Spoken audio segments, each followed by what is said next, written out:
The more you text and please, the colder she gets. 9 mistakes that kill attraction, and what to do instead, starting today. Most men think they're being romantic. The truth: they're slowly killing their own attraction. They cancel plans with friends. They ditch hobbies. They bend their personality, their opinions, even their lifestyle, all for love. At first, it feels noble. It feels like a sacrifice. But what nobody tells them is this: every sacrifice chips away at the very thing women were drawn to in the first place. They walk on eggshells. They apologize for having needs.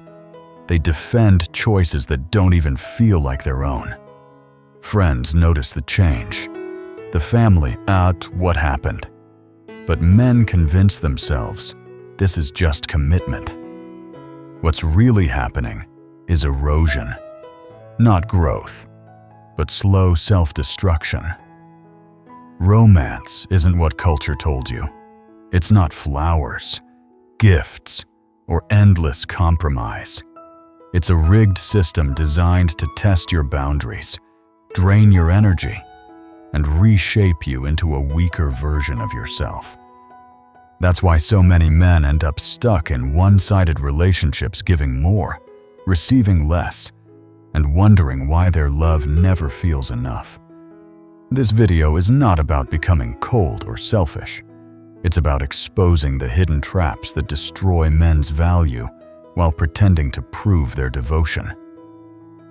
Stay with me until the end, because once you see the system for what it really is, you'll never play the same game again. Men are told from childhood that sacrifice equals love.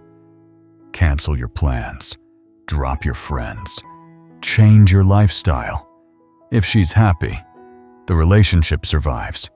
But what nobody tells them is that every time they bend, they lose a piece of the very core that made her attracted in the first place. Not more love, but less respect. Not more connection, but less desire. Most men think adapting to her is devotion.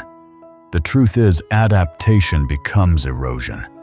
They stop being chosen for who they are and start being tolerated for how much they comply. That's why a man who gives up basketball nights, who deletes his hobbies, who edits his opinions to match hers, doesn't become more desirable. He becomes invisible. What culture never admits is this: women test boundaries not because they want to break them, but because they need to know they exist. A man without boundaries is a man without identity, and a man without identity cannot hold attraction. He becomes a shapeshifter, someone who molds to pressure instead of standing firm in conviction.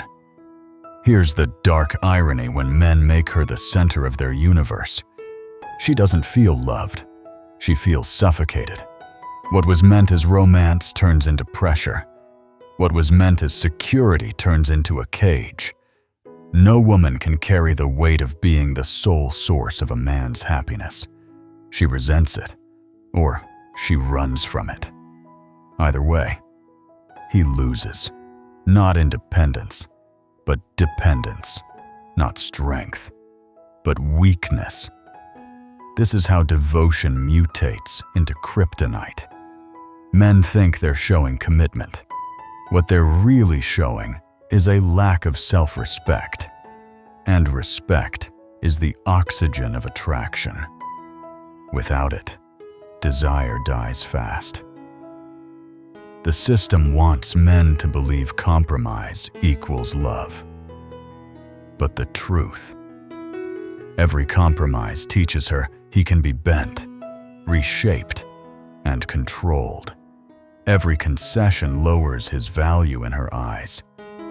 This is not romance. This is self-erasure sold as devotion. And here's the question men never stop to ask: if giving everything kills attraction, then what actually sustains it? That's the part nobody explains, until now. When she starts pulling away, Most men panic. They think the answer is to chase harder. More texts, more gifts, more effort. But what nobody tells them is this chasing doesn't bring her closer. It drives her further. Not attraction, but repulsion. Not intimacy, but distance. Men are tricked by the cultural lie that persistence equals love. Hollywood told them, if you fight for her, she'll see your worth. Reality says the opposite. The more he fights, the more she runs. And here's the cruel truth. Chasing signals he doesn't believe he deserves to be chosen freely. That insecurity kills respect faster than rejection ever could. This is the chase loop. The harder he runs after her, the more her nervous system shifts into flight mode. Cortisol spikes, adrenaline surges, and her body screams escape. He thinks persistence equals love, but her biology only registers pressure and danger. Most men think pursuit proves value. The truth is pursuit exposes weakness. It shows desperation, and desperation is the biggest attraction killer on earth.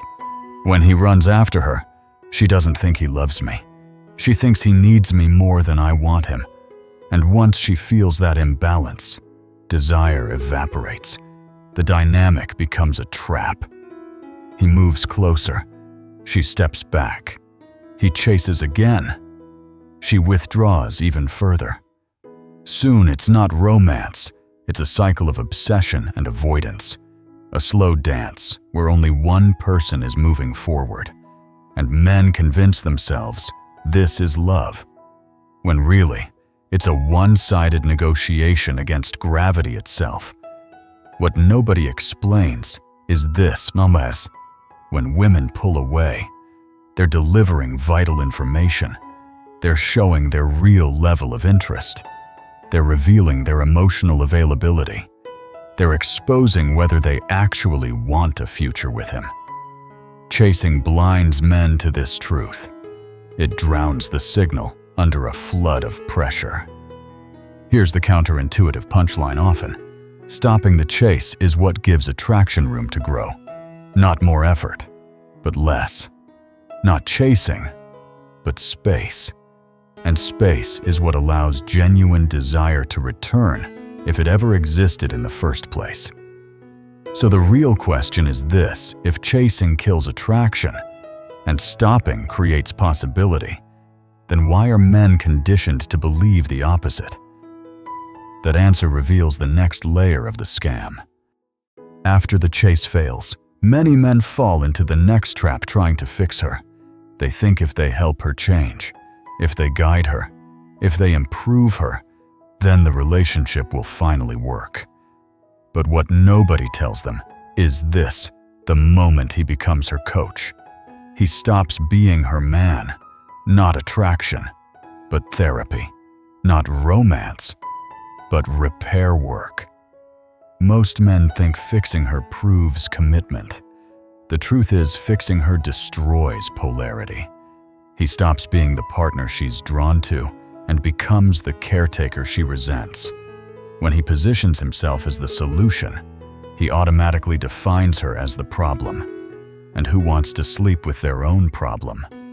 This is the fixer trap. It's the moment he stops being her partner and starts being her project. Neurochemistry proves that oxytocin bonding drops, cortisol rises, and her nervous system begins coding him as stress, not safety. Attraction cannot survive therapy sessions. No woman says, "I crave my life coach." Here's the ugly paradox.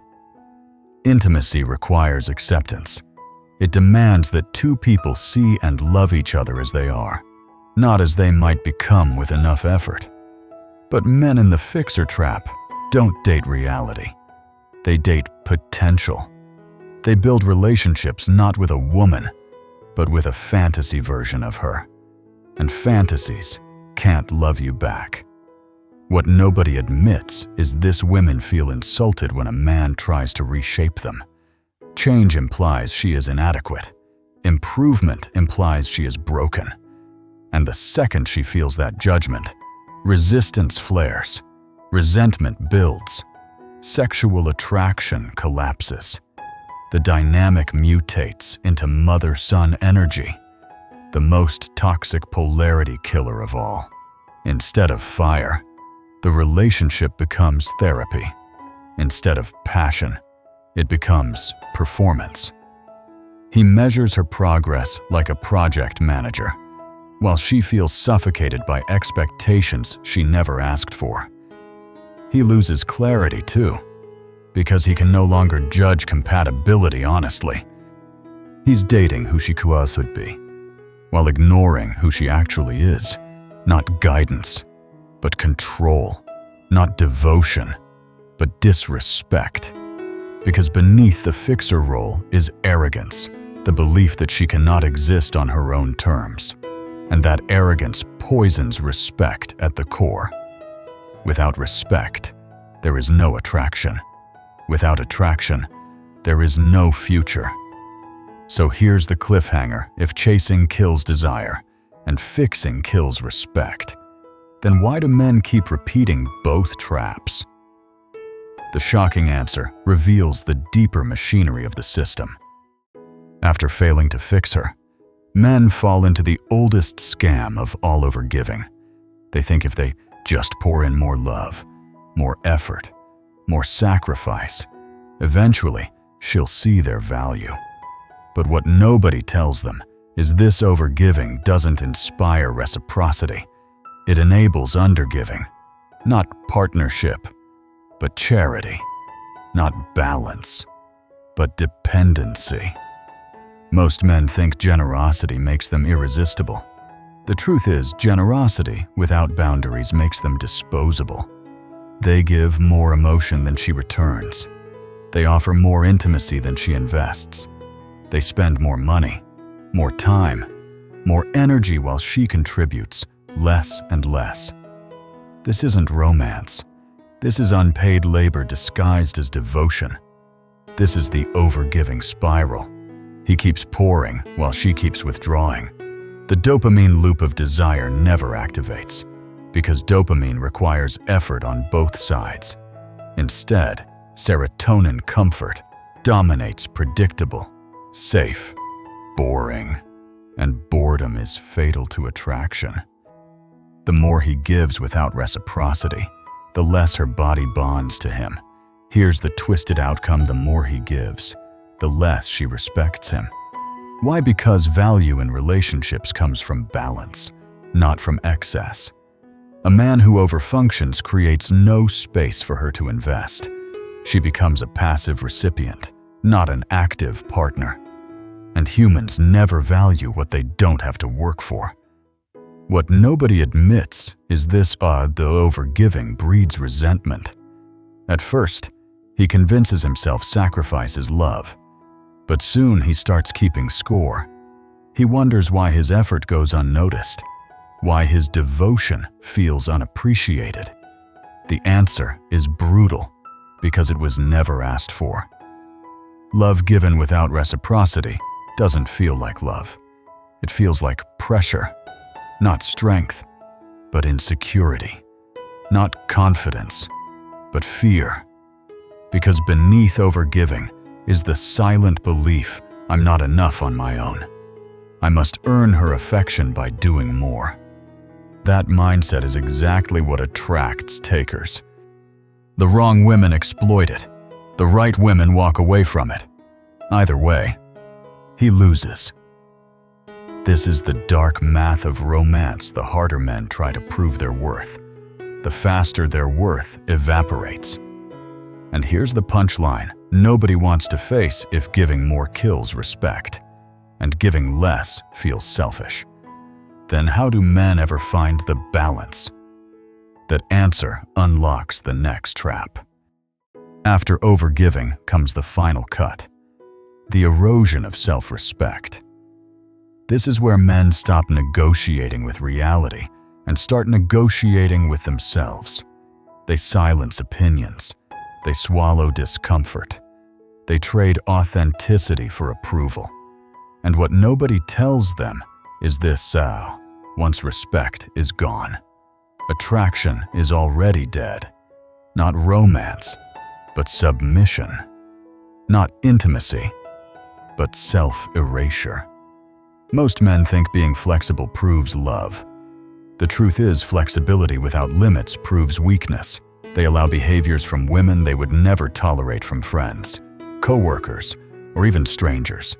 They excuse actions they'd normally condemn. They rationalize red flags they'd warn others about. And each excuse carves away another piece of their dignity. Here's the paradox: they believe accommodating her keeps the peace. In reality, it destroys the foundation. Because women cannot respect men who refuse to respect themselves. Self-respect is the oxygen of attraction. Without it, the relationship suffocates. A man who apologizes for having needs doesn't come across as kind. He comes across as hollow. This is the respect erosion. Every time he caves, her mirror neurons reflect weakness back to her. On a biological level, women are wired to detect instability. Her nervous system codes him as unsafe, unattractive, unworthy. Respect isn't optional. It's primal. Lose it, and her desire shuts off instantly. What nobody admits is this: when men give up their own standards, they train women to see them as unworthy of respect. Every compromise is a lesson. Every silence is permission. Every surrender is proof that his value is negotiable. And once that lesson is absorbed, it's nearly impossible to unteach. Not love, but people-pleasing. Not devotion, but dependence. Because beneath this erosion lies a desperate belief: if I just keep her happy, maybe she won't leave. But dependence doesn't inspire desire. It inspires contempt. The women who crave control exploit it. The women who crave partnership abandon it. In both cases, the man loses. This is the silent scam of romance. Men think they're preserving the relationship, but they're really dismantling themselves. And here's the brutal cliffhanger: if self-respect is the core of attraction, then why are men told to bury it for love? The system's answer will make you furious. After men erase their self-respect, the next stage is identity dissolution. This is where they don't just compromise on behavior, they rewrite who they are. They swap clothes, opinions, hobbies, even life goals, just to keep her interested. But what nobody tells them is this: every time they edit themselves for approval, they delete the very man she was drawn to. Not authenticity, but performance. Not attraction, but acting. Most men think changing themselves shows dedication. The truth is, it shows desperation. They trade boldness for compliance. They trade individuality for imitation. They believe, if I become the man she wants, she'll love me more. But the irony is brutal. The moment he stops being himself, she stops being attracted. Here's the hidden cost: relationships built on performance demand, constant maintenance. He monitors every word, every reaction, every choice, afraid of breaking character. He is no longer living, he is auditioning, and auditions never end.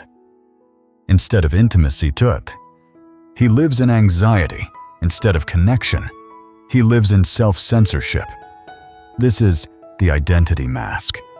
When he changes style, hobbies, or values just to please, she senses the mismatch instantly.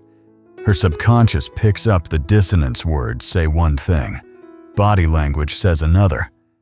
The nervous system registers the inconsistency as danger, and danger never fuels desire. It shuts it down. What nobody admits is this: women don't want a shapeshifter. They want clarity. They want to know who they are actually choosing. When he hides behind adaptation, she senses the mask, and masks repel attraction because they signal insecurity. Every adjustment teaches her that his personality is negotiable. Every concession tells her his identity is for sale, not partnership, but performance, not love, but role play. Because when men dissolve their identity, the relationship is no longer between two real people. It's between her and a carefully constructed version of him. And the worst part, once she gets used to the adaptation, she expects it forever. The cycle never ends. This is the silent tax of romance. Men believe they're creating compatibility, but they're really manufacturing fragility. And here's the question that breaks the illusion: if being yourself risks incompatibility, why are men told to hide it at all costs? The answer reveals the next layer of manipulation. After dissolving their identity, men fall into the awareness vacuum. This is the stage where they ignore what's right in front of them. They stop reading actions and start clinging to words. She makes promises. He believes them. She says she wants a future. He ignores the patterns that scream the opposite. But what nobody tells them is this behavior is truth. Words are theater, not evidence, but excuses, not reality, but stories. Most men think patience proves maturity. The truth is, blind patience proves denial. They overlook red flags because they don't want to lose the fantasy. They rationalize hot and cold behavior, chaotic moods, or constant withdrawals. They believe, if she says she loves me, it must be real. But reality isn't in the declarations. Reality is in the consistency. Here's the brutal insight. Attraction isn't destroyed by lies. It's destroyed by ignoring the evidence of those lies. When men choose hope over proof, they're not in a relationship. They're in a negotiation with delusion, and delusion always charges interest. This is the blind spot zone. Men cling to promises but ignore proof. They see what they want to see, not what's there. Yet her nervous system already tells the truth in how she reacts under stress, how she treats service workers, how she talks about her exes. These aren't random details. They're previews of the future. Ignore them, and you're not dating her. You're dating a story you invented. What nobody admits is this: you can learn about everything about her future with you by watching how she treats others, how she speaks to friends, how she reacts to stress, how she talks about exes. These aren't small details. They're the raw preview of how she will treat him once the mask slips. Ignoring this is not kindness. It's self-sabotage, not awareness, but blindness, not discernment, but self-deception. Because the awareness vacuum doesn't just blind men to her, it blinds them to themselves. They stop asking, why am I drawn to this pattern? Why do I ignore these signals? Without that self-audit, they repeat the same cycle with new faces, mistaking dysfunction for destiny. This is the most dangerous silence of romance. Men think they're being forgiving, but they're actually being manipulated. And here's the question that burns if the signs are always there. Why are men conditioned to look away? The answer exposes how the system profits from their blindness. Once men ignore the red flags, they stumble into the deficit trap. This is where they believe carrying the entire relationship is proof of strength. They plan every date. They solve every conflict. They pay every bill. They shoulder every ounce of emotional labor. But what nobody tells them is this: doing everything doesn't make you indispensable. It makes you replaceable, not admired, but drained, not respected, but used. Most men think responsibility equals value. The truth is, one-sided responsibility equals weakness. A man who handles everything leaves no space for her to contribute. And without contribution, there is no investment. She becomes a passenger in a car he's driving alone, enjoying the ride without ever touching the wheel. And passengers never respect the driver who won't let them steer. This is the provider trap. He takes on every role planner, protector, problem solver, while she hosts as a bunch of users. But biology is clear oxytocin. Bonding doesn't come from receiving, it comes from giving. Without her effort, her brain never wires him as someone to attach to. No effort, no bond, no investment, no respect. Here's the harsh paradox. Women don't bond through receiving. They bond through giving. Without opportunities to invest, they never form attachment. The deficit trap turns her into a consumer of benefits instead of a co-creator of the relationship. And no matter how much he provides, she cannot respect what costs her nothing. What nobody admits is these deficit dynamics create parent-child energy. He becomes the caretaker. She becomes the dependent. And parent-child energy is poison to attraction. You can't desire someone who treats you like a passenger. You can't respect someone who refuses to let you contribute. Not partnership, but imbalance. Not generosity, but suffocation. Because the more he does, the less she feels. The more he gives, the less she values. And eventually, he burns out while she checks out. This isn't a collapse caused by lack of love. It's a collapse caused by lack of balance. This is the cold scam of romance. Men are told that taking care of everything proves devotion. In reality, it proves they're willing to build a castle for someone who never lifted a single brick. And here's the cliffhanger. If men lose by giving too little and lose by giving too much, what's the hidden formula that actually sustains desire? The system hides that answer for a reason. After men collapse under the deficit, they fall for the biggest illusion of all negotiating attraction. This is where they believe chemistry can be earned. They think good behavior, endless effort, and moral persistence will make her feel desire. But what nobody tells them is this attraction isn't a reward for effort. It's a biological response that cannot be bargained. Not logic, but instinct.